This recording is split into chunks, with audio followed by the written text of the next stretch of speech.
राज्य शासनाच्या श्रावणबाळ सेवा राज्य निवृत्ती वेतन योजनेअंतर्गत लाभ घेणारे अनेक निराधार ज्येष्ठ नागरिक व गरजू लाभार्थ्यांचे माहे फेब्रुवारी 2026 पासूनचे निवृत्ती वेतन अद्याप प्राप्त झाले नसल्याची चर्चा असून त्यामुळे लाभार्थ्यांमध्ये चिंतेचे वातावरण निर्माण झाले आहे।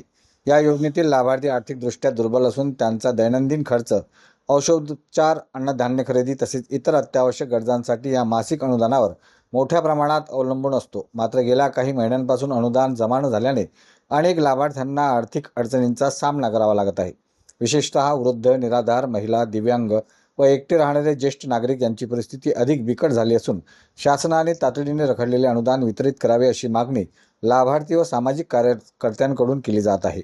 या संदर्भात संबंधित विभागाकडून अनुदान रखडल्या मागील कारण स्पष्ट करण्यात यावे तसेच लाभार्थ्यांच्या खात्यात प्रलंबित रक्कम लवकरात लवकर जमा करण्यात यावी अशी अपेक्षा व्यक्त होत आहे।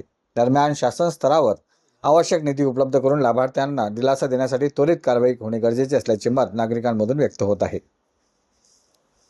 बळीराम बोरचाटे, राहणार बेवा साखरशा।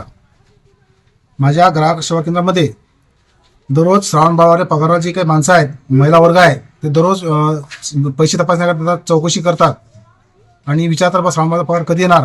म्हणजे गेल्या जवळपास 3 महिन्यापासून ते 4 महिन्यापासून त्याचा पगार रखडलेला आहे। त्यांचा उदरनिर्वाहाचा खर्च त्याच अनुदान चालत असतो।